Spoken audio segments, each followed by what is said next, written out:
Today, we're talking about something we've all suffered through, which is boring networking meetings that feel like pulling teeth. You know, the ones where you're checking your watch, your invisible watch, every 30 seconds, wondering when you can politely escape. Now, after building multiple relationship management platforms and coaching thousands of professionals on relationship building, I've learned that most people are doing these meetings completely wrong. And listen, it's not your fault. No one teaches us this stuff until today. So last month, I was meeting someone for coffee who I'd been trying to just reconnect with for ages. I had a lot we want to cover. It's clear we kept trying to reschedule. And listen, as we sat down, instead of launching into the usual, so what's going on? What's the latest? I just did something different. I just started off by asking them, hey, so what's been the highlight of your week so far? See, the energy instantly shifted. Their face just lit up as they told me about their kid's soccer game. And suddenly we were having a real conversation as friends, not as business associates. We ended up talking for actually it was almost about an hour and a half. And they've since become a pretty valuable connection, just even in a short period of time.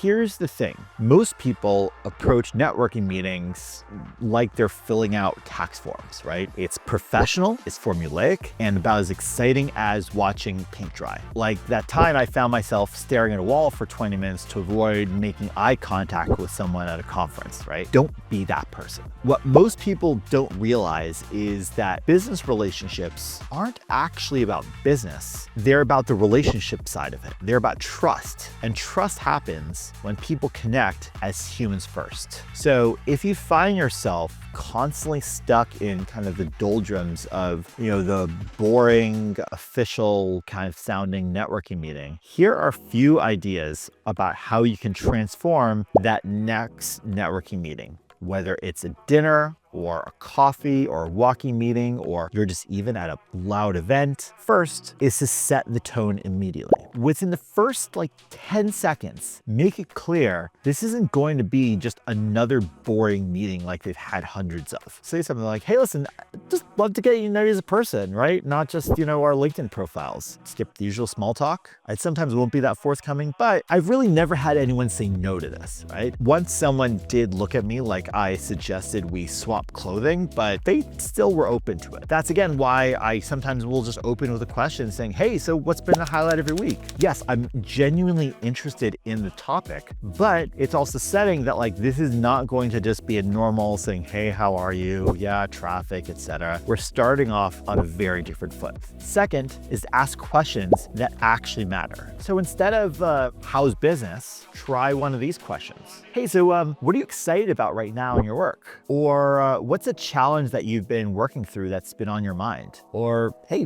what's something you've learned recently that changed how you think and operate? The cool thing about these is these questions give people permission to share something real. It's not a pre-canned talking point, and that's where connection happens. Third is to actually listen to their answers. I know, wow, revolutionary concept. But seriously, don't just wait for your turn to talk while nodding like one of those dashboard bobbleheads, right? Oftentimes we are stuck in a loop where we're so focused on what we're going to say that we actually don't pay attention to what they say. Listen like their answer just might contain the secret to eternal youth. Maybe it does. I'm still waiting for someone to share that one. Fourth, and this is a cool trick, be willing to go first with vulnerability. If you want them to open up, you need to show that it's safe to do so. This can be just sharing a real challenge that you're facing or something that you're genuinely excited about. Not that, we're crushing and everything's perfect corporate speak. Nobody believes that anyway,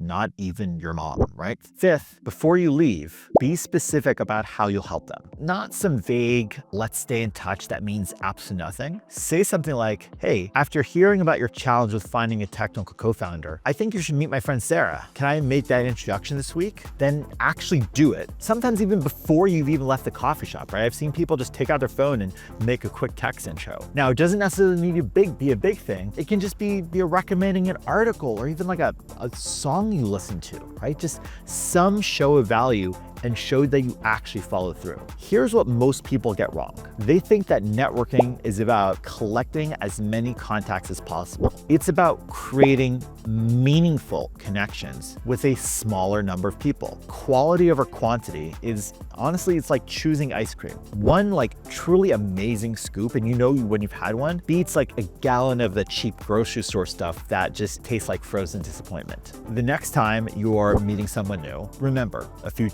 ideas. 1, set the tone immediately. 2, ask questions that actually matter. 3, listen like they're holding the secret to the universe. 4, be willing to show some vulnerability, ideally first. And 5, make specific offers of help. Now listen, try this approach at your very next networking meeting, or even if it's a Zoom call. Worst case scenario, yeah, listen, it's a bit awkward and you never see them again. But best case, you've just started a relationship that could change your business and maybe even your life. Go make your next networking meeting one that neither of you forget for all the right reasons. I hope you found this valuable. Love to hear your experiences. Of course, if you have comments or feedback, feel free to post in the comments or reach out to us directly. And of course, if there's a topic that you would love us to cover, let us know and we'll do it in a future video. Thanks.